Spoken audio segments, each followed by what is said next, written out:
Hey there, my name is Tony, and welcome to video number 10 of the Unity Mega Man tutorial series. In this video, we're going to be publishing our game to Android.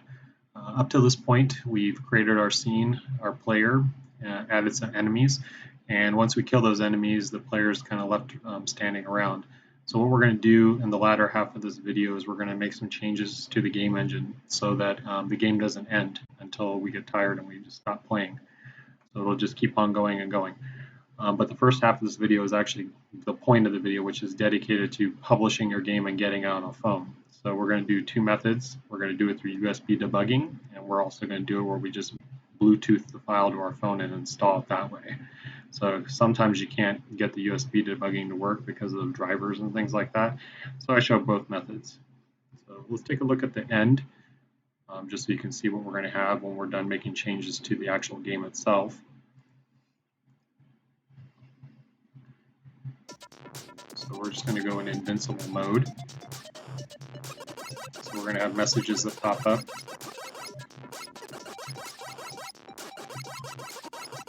I'm just going to go through the first wave and stop after that.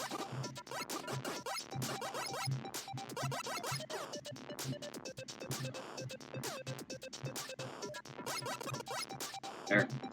And then there's the second wave that starts. So let's stop there. And then we're going to take a look at a pre-recorded video that I added narration to because it's such a long process to get all this stuff installed. So we're going to take a look at that first before we move on to the next part.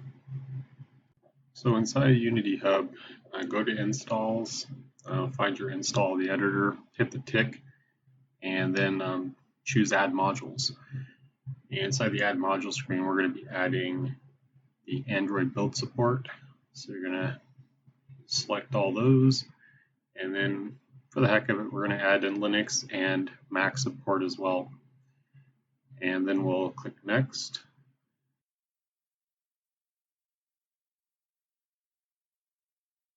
And you'll be presented with license agreements. So if you agree to all the terms, then you can check off the I agree and continue on those. And then it should start the download install process.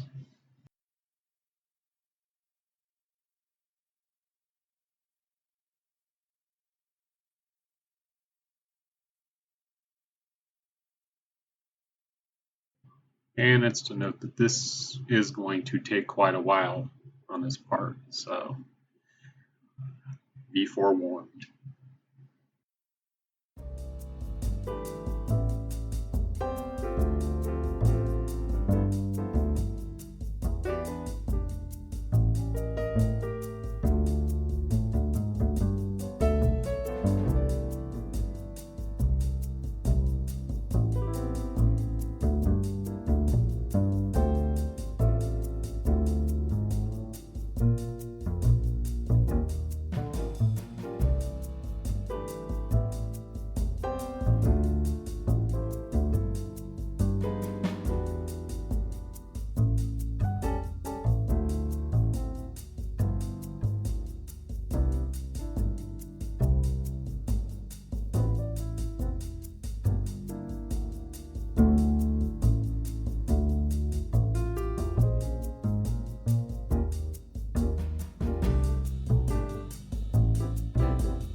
And when it finishes, you should have the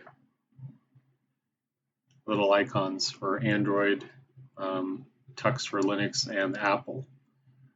So then you're going to want to open up your project to start up Unity.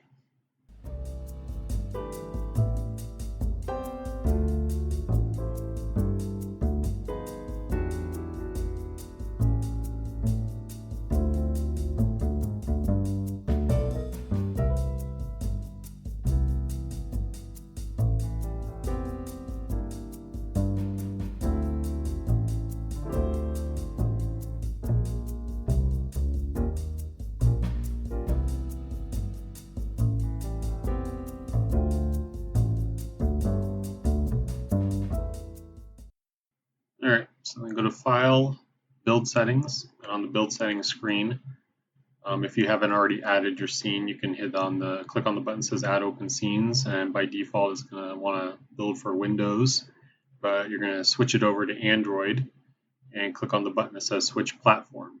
And then what it's going to do is it's going to import all of your scripts and assets and everything into the Android version of your project. So give that a minute to go.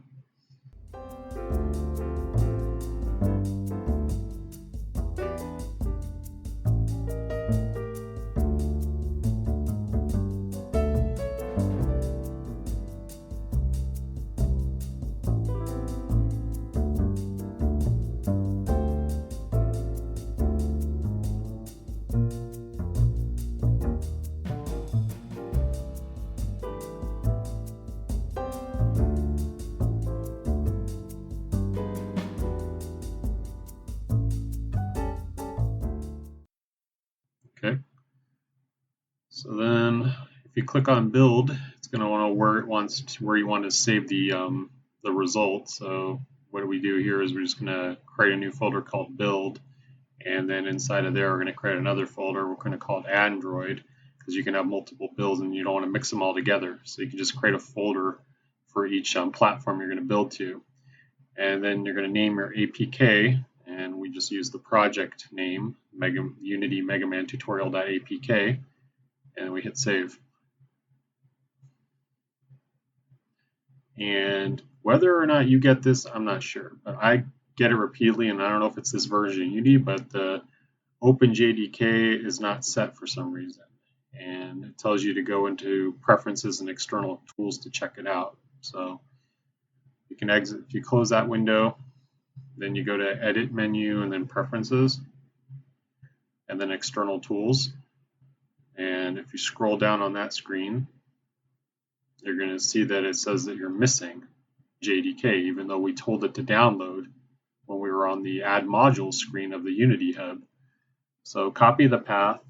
You can drop it in the notepad or something.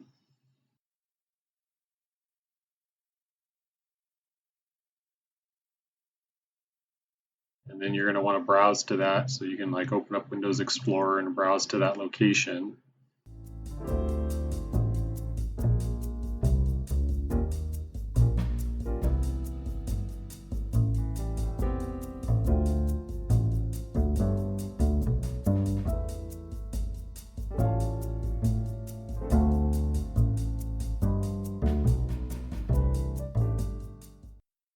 And what you're going to notice is that the folder is empty. So for whatever reason, it didn't download and install. So if you go back some levels, back to the editor location and the install of the editor version, and there's a file in there called modules.json, and inside there is a bunch of data. If you do a search inside there for OpenJDK, it's actually at the end of the file, but it might not be the same with yours. But if you search that, it should jump to it within that file. Inside of all that JSON data, there is a part that says download URL. So what you're going to want to do is copy that URL, because that's where Unity tried to download the OpenJDK. And so we're going to copy that, and we're going to download that manually. So copy the URL, open up your browser.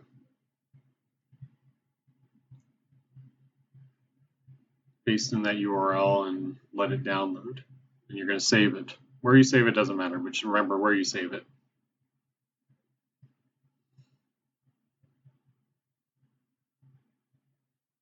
Now it's particular to note that when I did this, it took like 6 attempts to download it. So I don't know if when I was trying it, the Unity server was having a problem, but it took quite a while to get through it. So what you can do then is open up the zip file, and inside there's all the OpenJDK files. So you're going to highlight all that, copy all that, go back over to the folder inside the editor location, and paste it in the OpenJDK folder.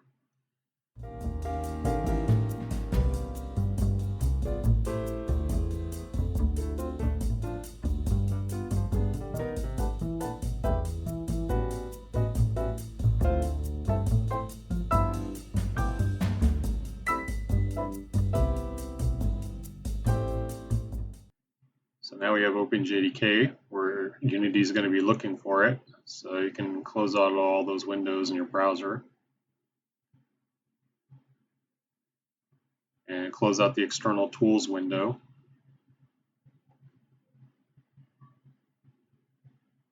And then if you reopen it, so back to edit and preferences, and if you scroll down, you shouldn't have that warning or that error message anymore about being missing. So you can close out of external tools, go back to file, and build settings, and run the build again on Android. And it should already have the APK, but if not, put the name in there again, hit save. And this time it should get through with being able to build your APK. It shouldn't give you an error about OpenJDK being missing. This is going to take a while for it to build, so you're just going to have to be patient with this, especially the first time through, because it's going to need to compile shaders and a bunch of other things. It just takes quite a while on the very first time.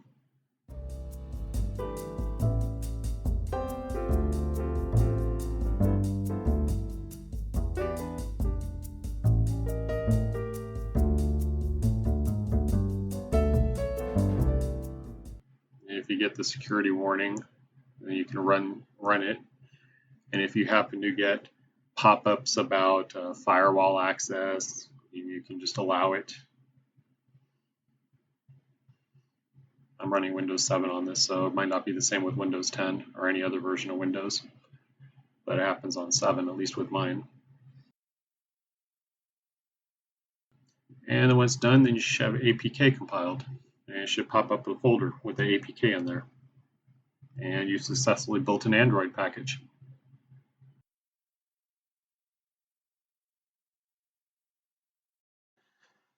And that's how you set up your build platform so you can export an Android APK.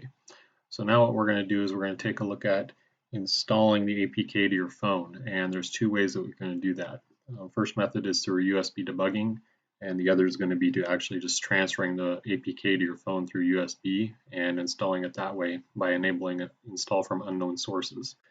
The second method is usually when you can't get the USB debugging to work because of drivers or whatever other issues that may cause that. So we're going to bring this screen over, and what we're going to do is we're going to use one of my old phones. It's a Nexus 6 that's been defaulted, so it's never had developer options turned on. So first thing we're going to do is we're going to connect it through USB, and it should install the driver. And then next, we're going to go into, now keep in mind that this varies between phone models. So yours may be different. So you may have to Google that information on how to get to this, but you're going to go to settings.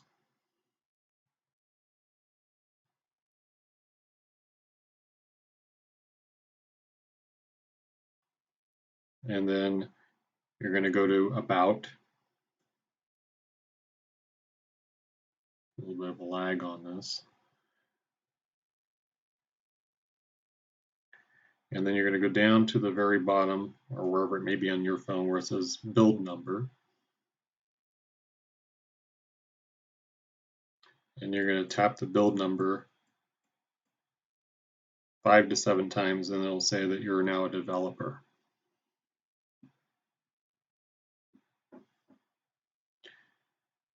And then after you're a developer, then you can go back, and now you should have a new option above About Phone that says Developer Options. So go inside of Developer Options, and you're going to scroll down to the part where it says USB debugging, and then we're going to turn that on. And then it's going to say it's intended for development, etc., etc. So you can say OK. Then it'll probably say, you know, whatever computer you're connecting to. So yeah, we are going to always accept this. And we can close that out. And then we can shrink that down. So then we're going to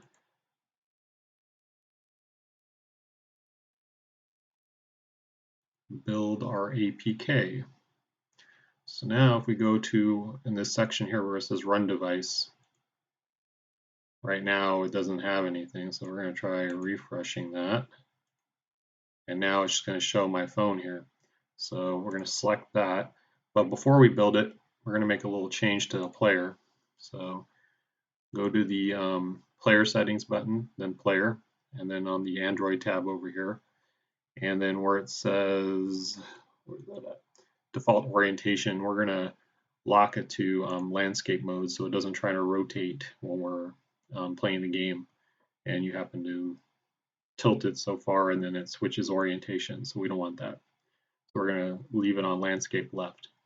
So then you can X out of that, and then we're going to say build and run. And then we're just going to override our existing APK, so say yes. Okay. Bring this up.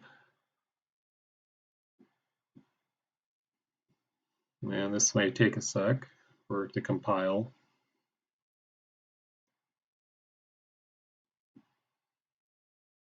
And then it's going to transfer to the phone when it's done compiling. Yes.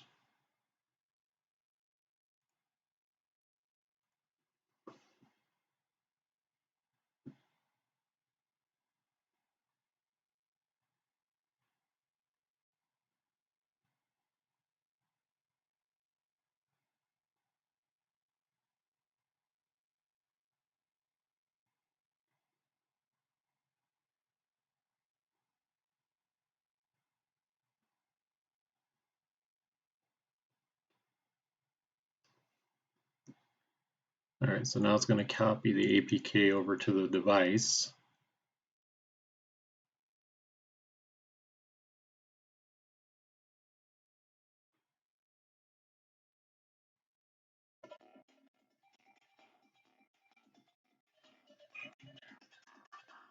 That's way too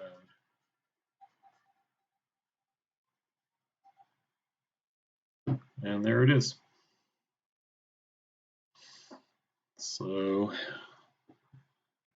we can go left, right, jump, shoot, and we can stop that.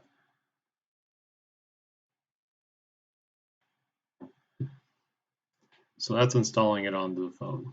That's the one method. Now we're going to take a look at the second method.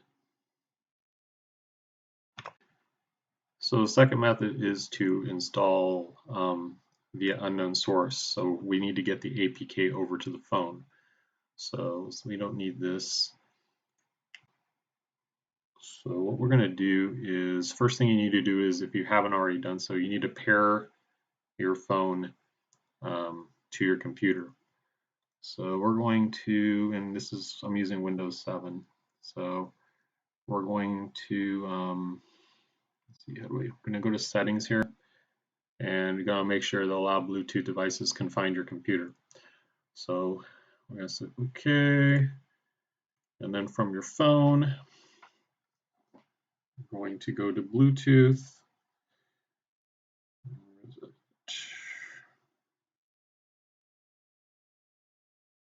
So Bluetooth, and then we're going to see if we can find the laptop. There it is. So we're going to tap on it.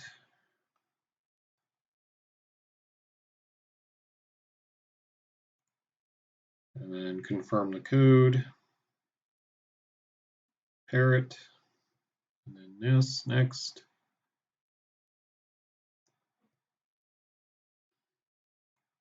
Now this part sometimes takes a while with all this driver stuff.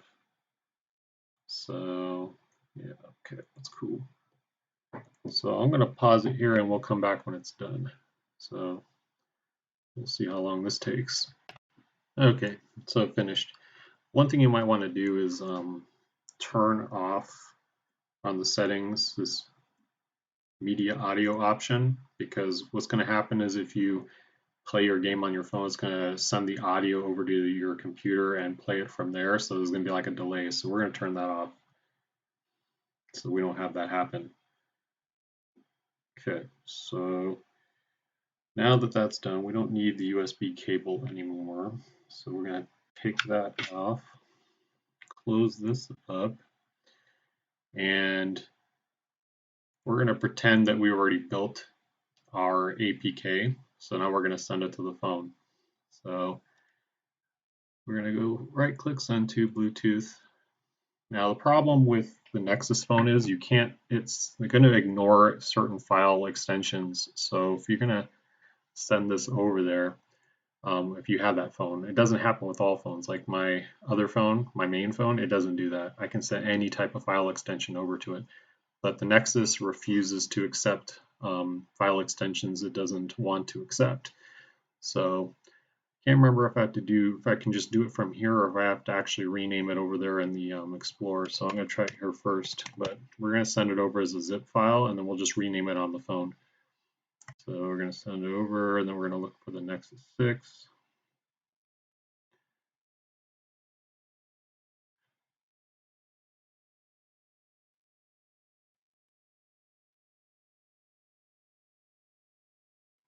And sometimes this takes a while.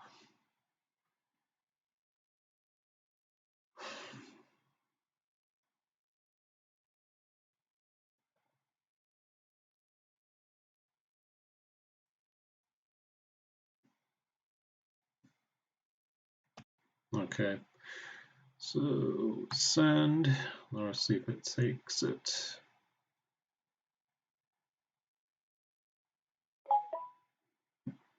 Yes, accept. Yeah, so this is going to take a while to transfer. That's why I like the USB debugging option better. So we're going to come back to when this is done. Okay, so it finished copying over. So we're going to close this. We're going to minimize that. And over here, we need to find out where it installed it or copied it to. So let's see, this tells me.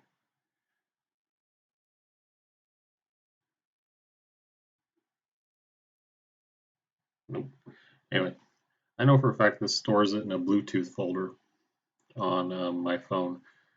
So we're going to get rid of that, close that, close that. And if you don't have a file manager app on your phone to be able to get to the contents, you might want to install one. There are plenty of free ones out there. So I'm going to open this one up that I installed. It's called File Manager Plus. Then yes to allow. And the APK, which is currently renamed to zip, is under main storage and Bluetooth. And so what we're going to first want to do is rename this. If you didn't have to do that, and if it's already APK, then you can skip this step. So we're going to rename it APK, and then we're going to try to install it. But what's going to tell me is because of security reasons, it's not going to let me install it because it's from an unknown source. So this is going to vary between phones. Like my phone, you have to actually enable the permission on the app you want to install it through instead of actually a global setting. So we're going to go to settings with this phone. And then down here, there's this option that says unknown sources. So we're going to check that. And it's going to say, you better watch out. It might be, cause damage, etc. So we're going to say OK. And then we're going to go back over there and try it again. And oops, what the heck?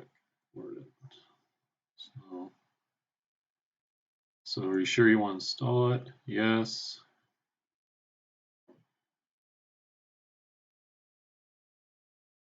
And then we're going to allow it. And then it installed. So we'll just say done because we're going to go check our list. And there it is on the bottom left when the screen refreshes. So we can run it from there.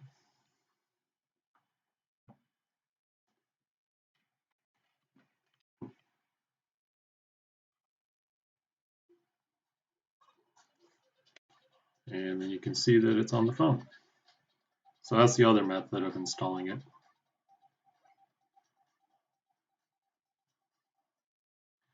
Okay, So that basically brings us to the end of installing your generating your APK and installing it onto your device. So the latter half of this video, starting now, is going to be basically making changes to the game manager so that we can keep our game going with waves. So we don't have to kill all our enemies and then now we're left around on the screen with nothing left to do. So we're going to make changes to that. So if you just needed to install to your phone, you can stop watching. Otherwise, if you want, continue on, and we're going to make our changes. So we have our previous project opened up. So to make our changes, we're going to start with moving this out of the way. And we're going to go into our scripts and we're going to open up the enemy controller.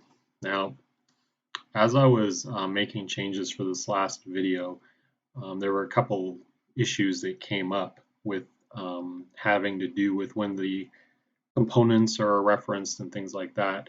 It's perfect. It works fine when you aren't trying to change the color in real time when the object is being instantiated. So our enemies Big Eye and Killer Bomb were throwing errors and they weren't changing colors.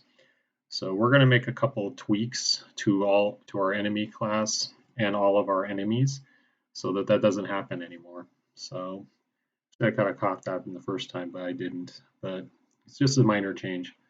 So what we're going to do down here is we're going to declare our awake function. So this is going to be called before start. So we can get rid of that. We don't need that. And so what we're going to do is we're going to move all this get component stuff into awake. And then we're going to do that for all of our other enemies. So that's the base, the enemy controller main one, and then we're going to do it for all the enemies. So go back over to Unity, and so we need Big Eye. Let's see who else. Killer Bomb, Mambu, and Peppy. So let's start with, well, since we have Peppy open, we'll start with him.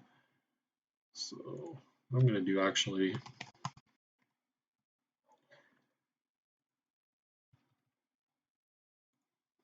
we're going to just copy this and drop it in all the other ones. And then we'll fill them all in. So put it in Mambu, Killer Bomb, and Big Eye.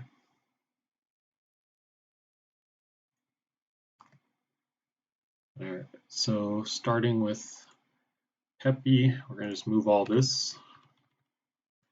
So cut that, drop that there, save that.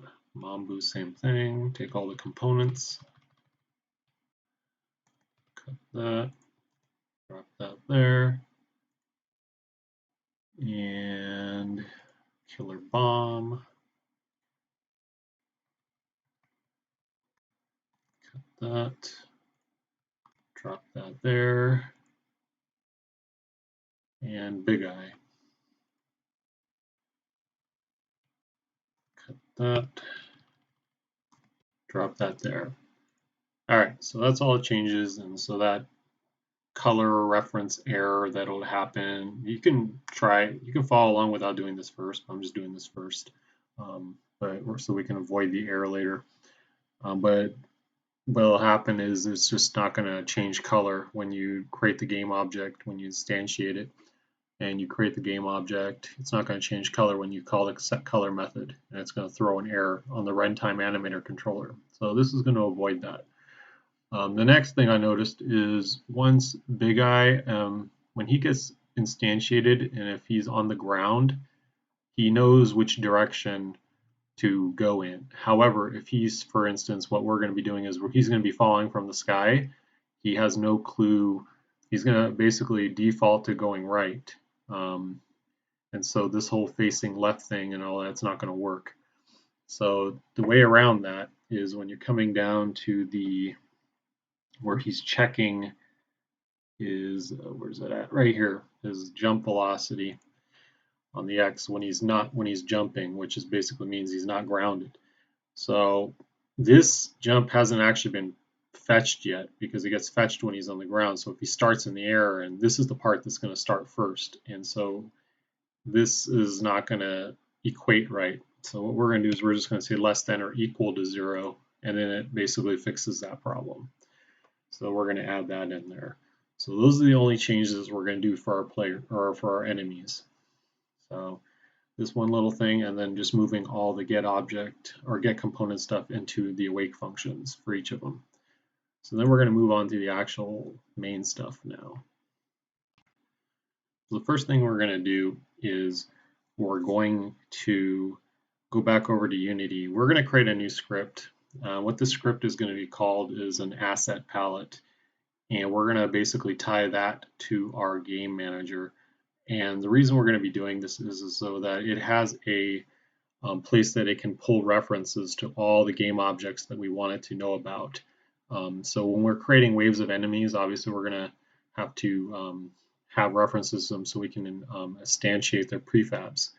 And so when I was thinking about it, it's like try to use resources doesn't work. I don't know if it's a path issue, but figure why not just create another script. We can just tie it to the game manager, and then we can just drop all of our assets onto that, and it just can pull references for the prefabs from there to instantiate it. So kind of like a little bit of a workaround, but it can be used for other things, like you can tie all of your audio clips into it, all your prefabs, and then the game manager can spawn anything it wants from there.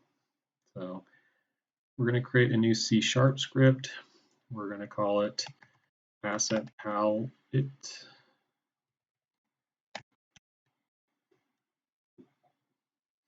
And it's a really small script, so we're going to open that up. And we don't need any of that. And we're going to create, these are all going to be publics so they can be accessed. And we're going to create an array of game objects. We're going to call them enemy prefabs. And since we only have 4 enemies, it's going to be initialized to 4 in size. And as we add more enemies, then we can change it, and we shouldn't lose any of the references. The next item we're going to do is an enum called enemy list that you're going to match up each game object to the order that you have in your list here. We're just going to do them alphabetical.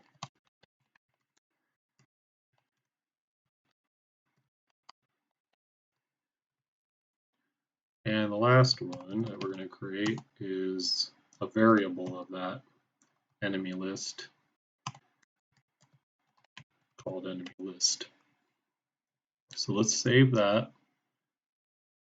Then we're going to go back over to Unity.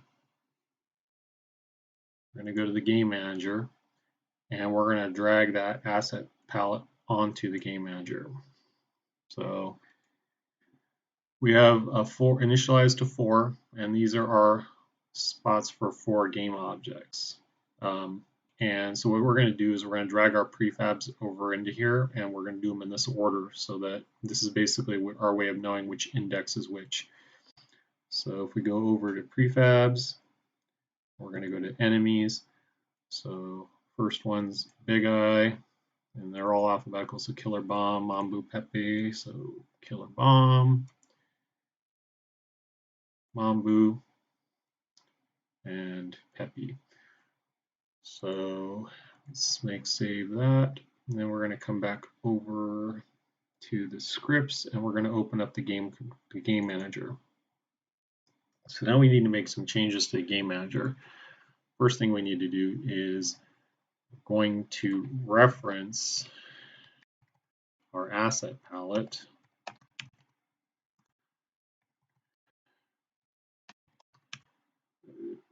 Can't spell. And then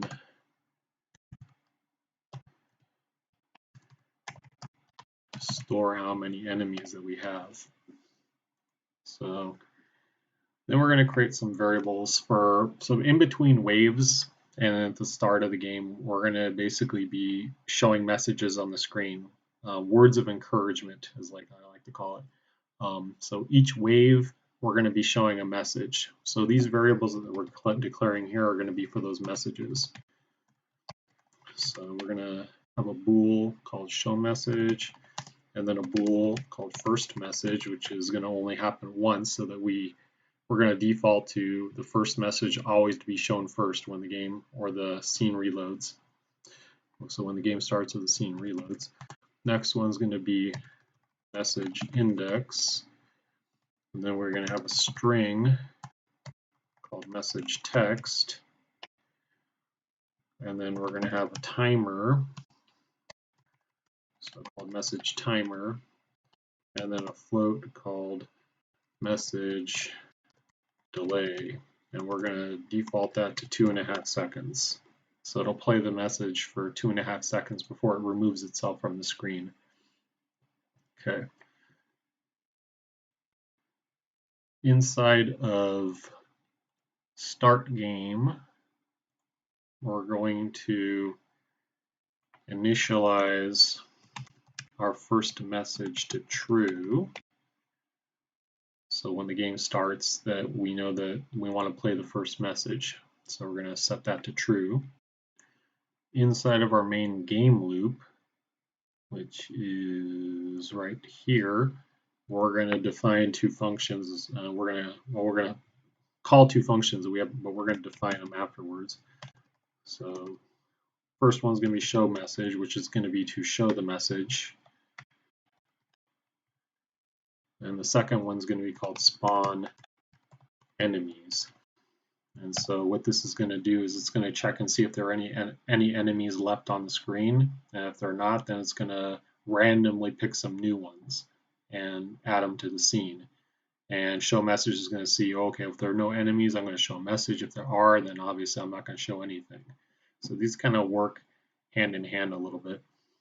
So let's save that. First function we're going to define is the show message. So we're going to come down after our get world coordinates. So after this, we're going to start with the first function. So private void show message. Now inside of here, we're going to create a string array, and we're going to call it messages. And let's see, what messages do we want to say? So the first one, we're just going to say go, go. You can put whatever you want. But we're going to put, so this is the first one that we're going to show. So every time the scene loads, we're going to say go, go, go. Now you could, like I said, these messages, you can put anything you want. So I'm just going to define some five generic messages. And these will be shown to the player as it's going between the waves.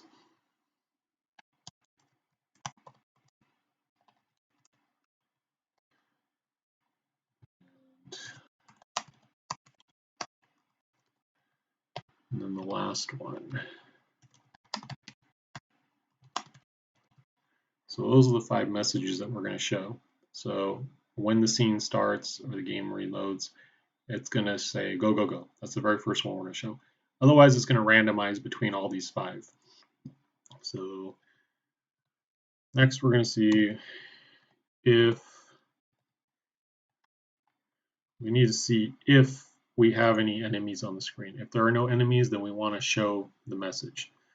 So we're going to use game object find game objects with tag. We're looking for the enemy tag. And then we're going to check the length. It's equal to 0.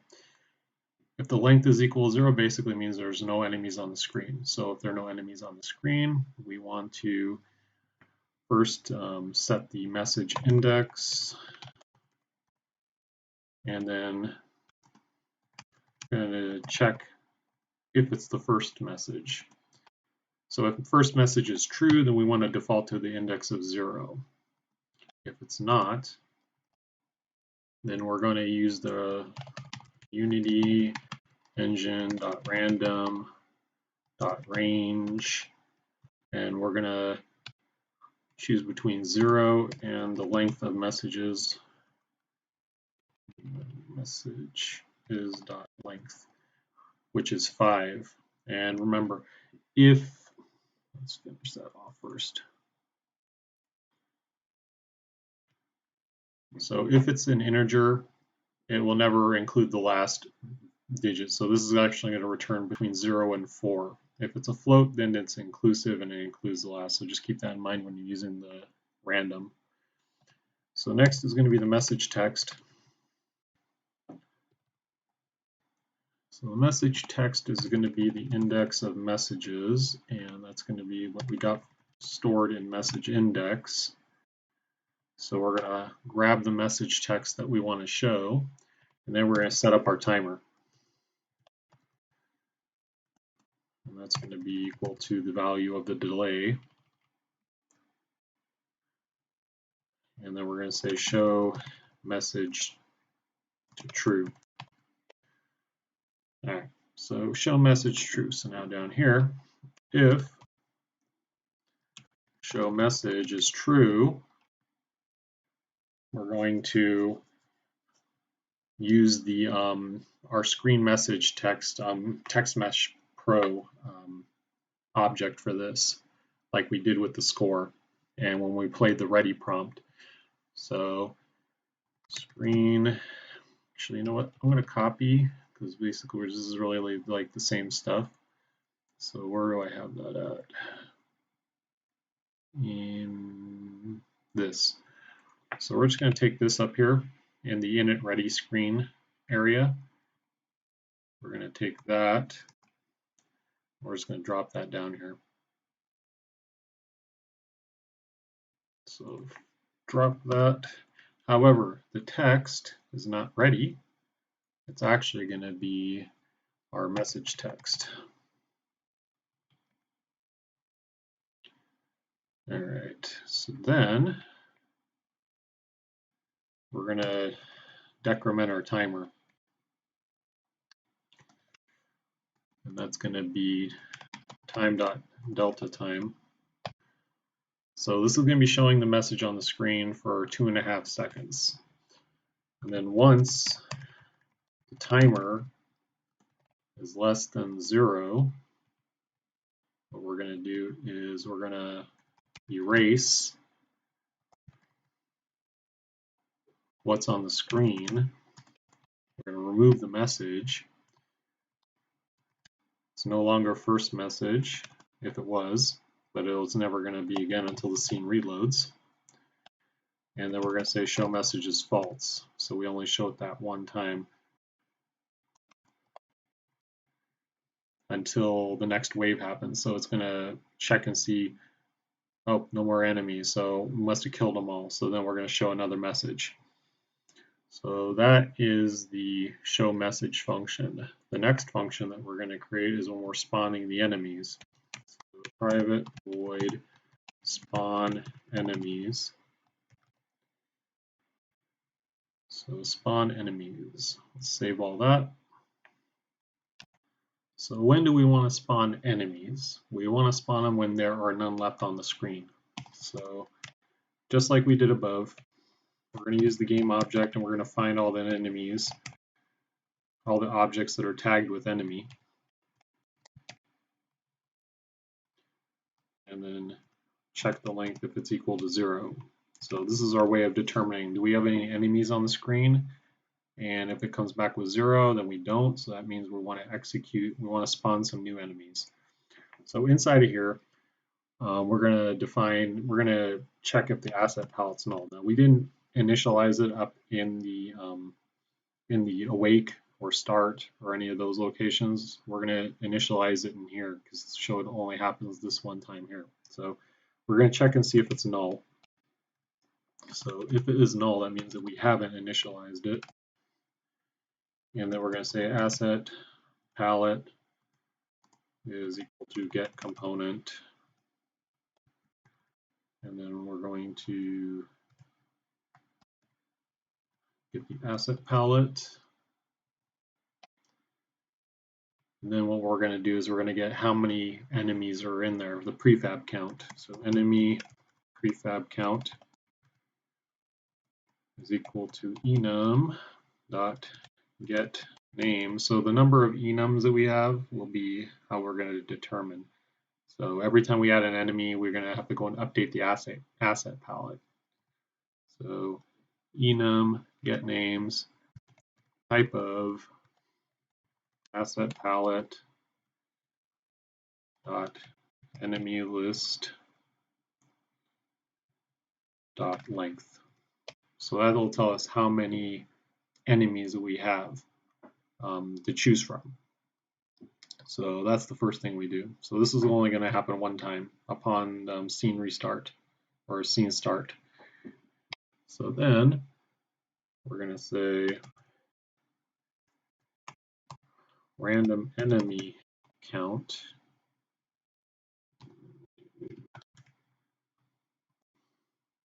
And we're going to make use of this random function a lot. So Unity engine dot random dot range. So now that we know how many enemies we have, we want to choose a random number to play. So remember, we're not going to include 6, so it's 1 through 5. So actually, never mind. This is something else. I haven't gotten to that part yet. Actually, this is how many enemies we want on the screen at one time. So we want up to, at the most, 5 enemies at one time on the screen. So we're going to pick a random number between 1 and so between 1 to 5. So then game object random enemies. So now we're going to actually get those random enemies. We're going to instantiate them. So random enemies, new game object, and how many? However random enemies that we chose to have. So with those random enemies, we're going to use a for loop. So int I, and then I is less than random enemy count. Now inside here, this is where all the fun stuff happens. So we're going to do now pick a random enemy. So let's see, Unity engine random range again, and we're going to say between 0 and our enemy prefab count. So which enemy do we want out of our 4 enemies?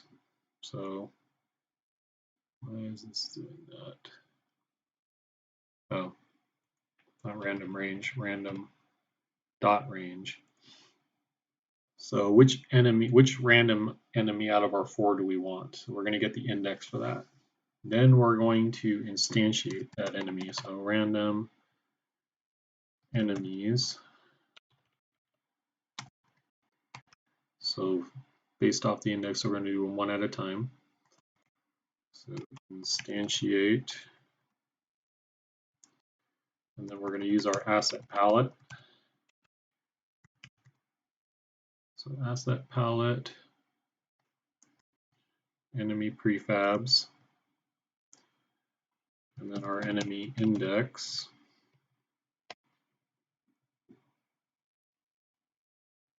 And then we're going to set the name, so random enemies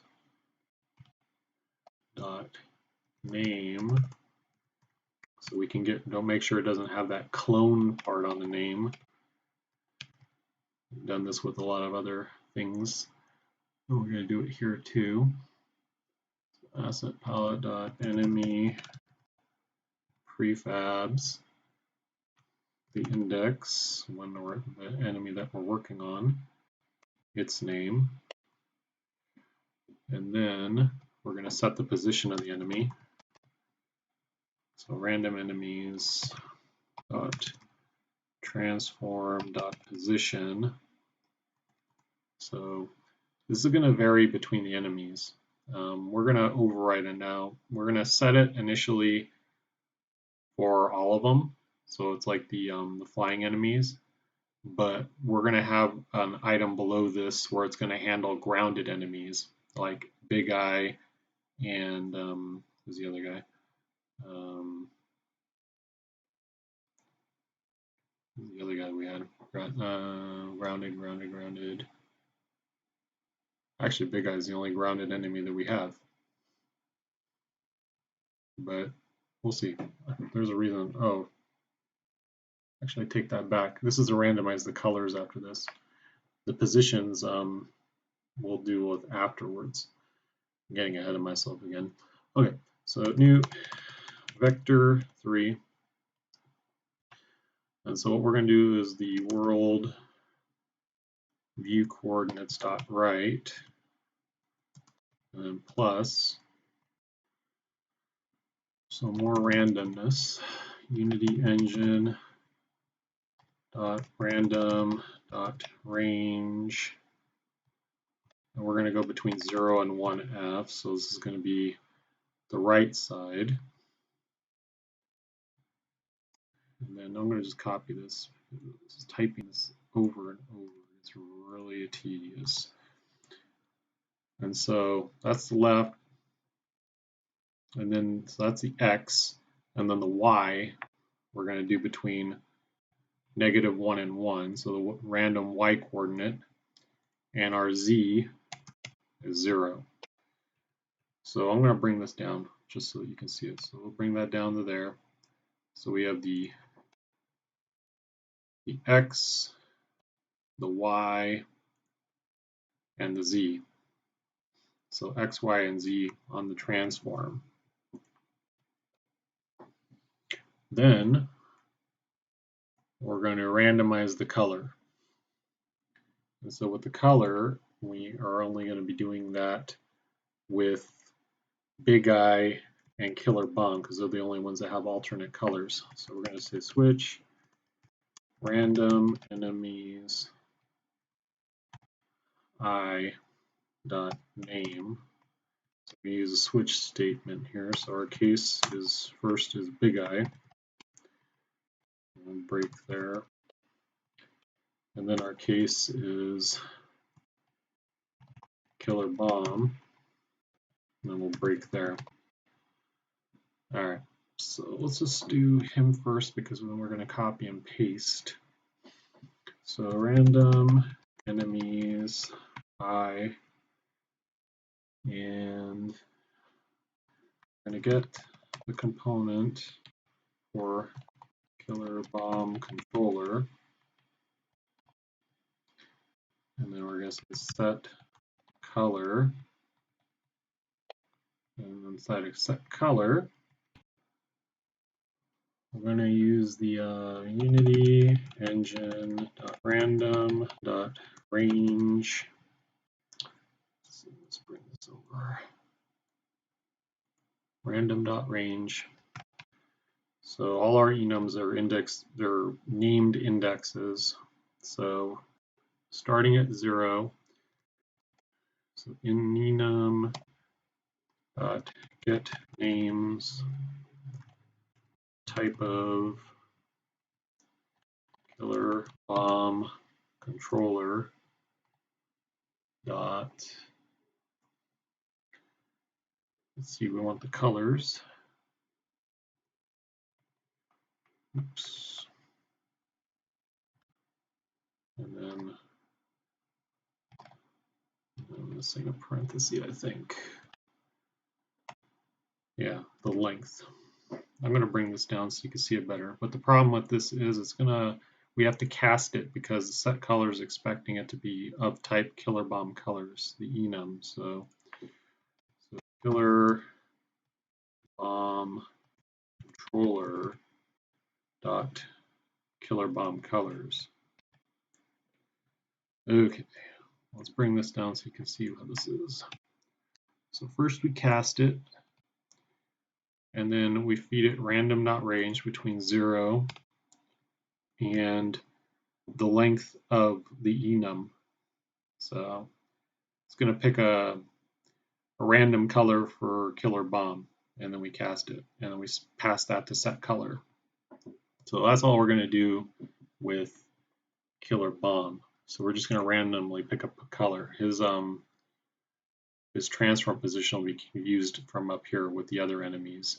Now with Big Eye, I'm just going to copy this, and we're just going to alter it because it's pretty much exactly the same thing other than the names. So this is not going to be killer bomb. It's going to be Big Eye controller. And let's see. This is going to be Big Eye, but Big Eye colors, same thing. But it's going to be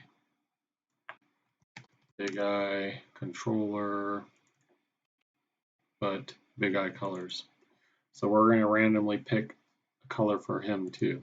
So let's just over and bring that over. Now the problem with Big Eye using this initial location is it doesn't work. Sometimes he actually ends up in a place he shouldn't be ending up in. So what we're going to do is for him specifically, we're going to use an alternate transform where he's going to get instantiated at. So random enemies transform position, and then we're going to use a new vector 3, and we're going to say down here. So let's see, world coordinates dot right. So his right, much like the others, is actually not a plus, it's a minus, because these guys, they're outside of the camera range. We need him to fall within camera range, because if he's outside camera range, what's going to happen is that the player happens to be all the way to the right. He's going to get spawned, he's going to fall on the right side, outside of the invisible boundary that we created. So we need to make sure that he's always to the left of that. So he's going to be basically falling within camera range. So we're going to use a random, like we've been doing. And with his random, though, it's not going to be like the other guys. They're going to be, so 75. Now you can toy with these values if you'd like, but so far from trying it with these, it hasn't been, I haven't seen any issues. And his Y, we want him to drop from the top of the screen, so he's going to be above camera view. So 2 is good, and no Z. So we already know that we don't need the Z. Bring that over there and save that. Okay, so this is basically spawning Big Eye. So he's going to use an alternate location.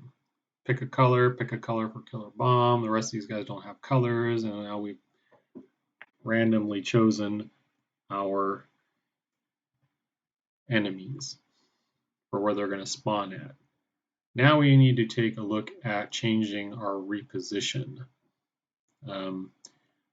So not so much for the flying enemies, it'll work just fine with those guys, but we need the grounded enemies where they're gonna, because this guy, Big Eye, he doesn't, if he's outside of camera range, we don't want him to be picked up and dropped on the other side. We want him to basically, because he follows the player, so he's a little bit different than the rest.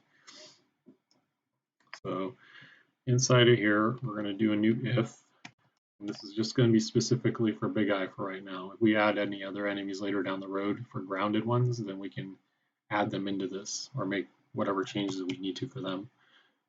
So enemy transform dot position dot y is going to be less than the world view coordinates dot bottom. And so inside of here, we're going to switch on the enemy name. And we're only going to handle Big Eye for right now. We're doing it this way so that we can just handle future enemies. So Big Eye, break. Now for Big Eye, what do we want to do for Big Eye? We want to reposition his transform. So enemy transform dot position new vector 3. So world view coordinates dot right minus 2.5 to 0. Now you're probably thinking, why are we doing this? Well, this doesn't always work, unfortunately. So he might actually spawn and he will fall outside that area. And because the player is constantly moving, so, you know, things happen. So, what is this like this?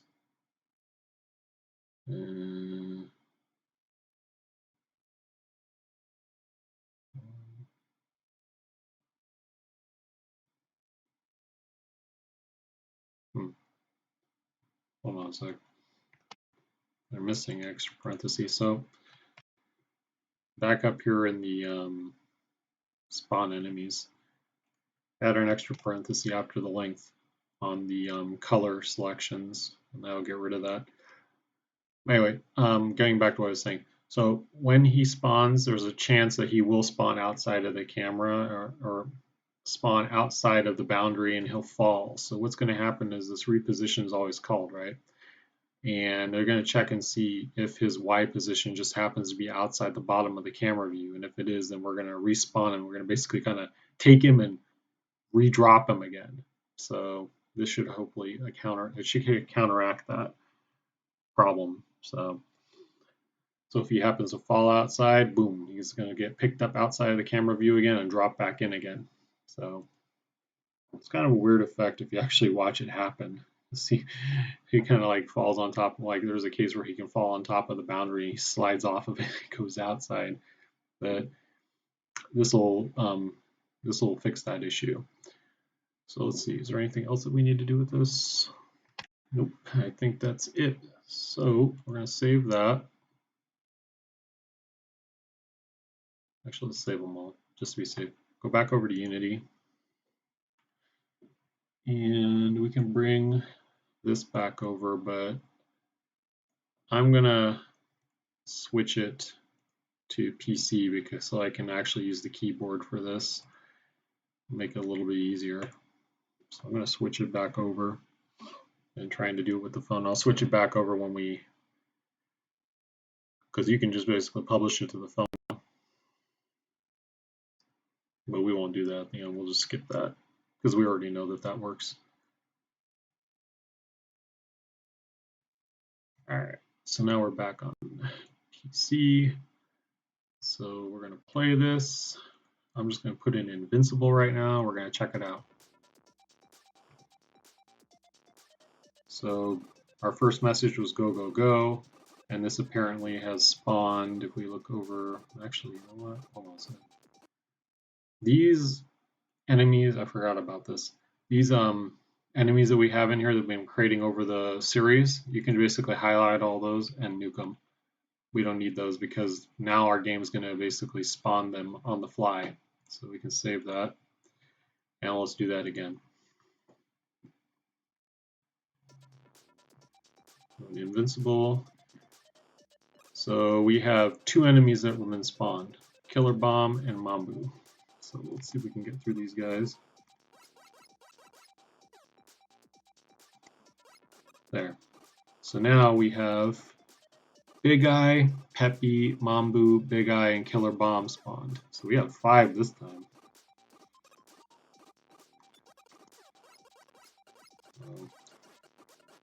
I'm going to cheat. So I'm going to go to my player, and I'm going to change my bullet damage to 10 right now, just so it takes 2 shots to get rid of these guys. So think of it as a power up.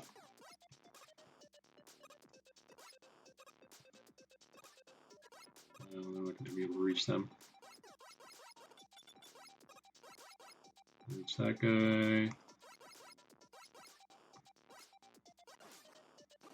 So then now we have 2 big guys. So it's randomly picking between the messages, and it's randomly picking how many enemies we want and which enemies are going to be on the screen. So what I want to do is what I was talking about earlier. So on this screen here, I'm just going to shrink that up. We're going to bring it in here so we can see the boundary thing when these guys get spawned. So let's bring it here. Now let's just kill, boom. And I'm going to cheat again. So all these enemies, and then nuke them again. So now it's just killer bomb.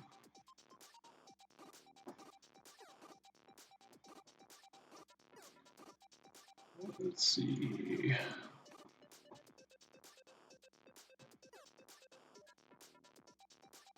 Yeah, of course, when I want it to happen, it doesn't happen.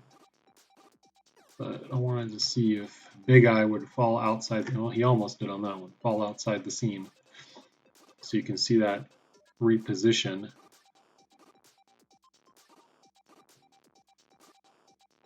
Wow. There's a chance he'll land here, he'll fall outside, and then when he gets the reposition enemies happens, they'll be picked back up and drop back in. So that's what that code's supposed to do. It doesn't seem to be wanting to do that. Alright, anyway, that's the end of that.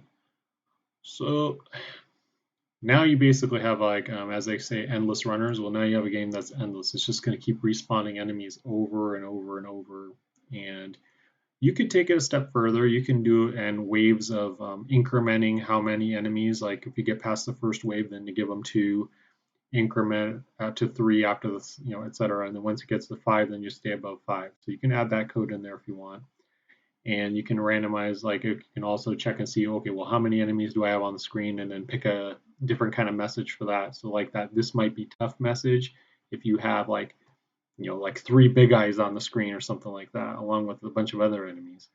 So there are things that you can do to enhance this, but we're not going to do that in this video. So I'm going to leave that up to you. So that brings us to the end. The end in being the end of this video, and the end in this being the volume of the series. So we've covered a lot of ground. I hope this has given you an opportunity now to, if you've learned from this series, how to start, building something on your own. We've gone through everything from the manager to sound to our player moving around the screen, adding in controls, putting it on the device, making enemies, all kinds of stuff, messages on the screen, health bars, all sorts of things. So I just wanted to take this minute to thank everybody that's subscribed to the channel, like the videos, those who just watch the videos, and if you've learned from it, then job well done for me, because that's all I care. I just want you guys to learn, and if you learn anything, and then now you can basically take it a step further on your own. I'm going to be still putting out little videos here and there. Like I'm probably going to put out, the next one's the flash damage after getting hit. So, well, that's going to be the next video right after this. So I'm just going to keep the number incrementing. So, right, this is video 10, next one will be 11, but they're going to be a lot shorter videos. And I've already been thinking about what volume 2 is going to be. And I think that's going to be basically creating the intro screen. So we have enemy selection. If you actually play the game, once the boss has been selected, that score counter that starts going really fast and it's playing that sound like da da da da over and over. I'm gonna have a little video for that, showing that in action. So I've kind of figured out how they did it, as close as I can to approximate that. So we're gonna have a video on that. So once again, Thanks everybody for watching and those subscribed, and if you've liked the series. So stick with it and don't give up. And if you have any questions, you can always send them my way. Thank you. Have a good day and good luck to you.